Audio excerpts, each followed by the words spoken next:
Comilla Victoria সরকারি university college সমাজকর্ম বিভাগ বেচ ২৮ এর চড়ুইবাতি। আসসালামু আলাইকুম। আজকের ব্লগে আপনাদের স্বাগতম।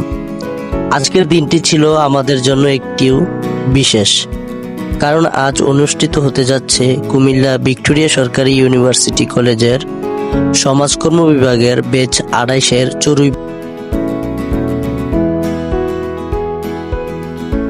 সকাল ঠিক ৯টায় বাসে করে বাড়ি থেকে রওনা দিলাম কুমিল্লার উদ্দেশ্যে, কারণ আমাদের ক্যাম্পাস থেকে ইভেন্টের উদ্দেশ্যে রওনা দেওয়ার কথা ছিল সকাল 11টায়। তবে আলহামদুলিল্লাহ আমি প্রায় 10:30টার মধ্যেই ক্যাম্পাসে পৌঁছে। বন্ধু ইব্রাহিমের চুলের স্টাইল আর তার রসিকতা দুটোই কিন্তু অসাধারণ। পুরো সময়টাই সে তার মজার কথাবার্তা দিয়ে সবাইকে হাসিয়ে রেখেছিল।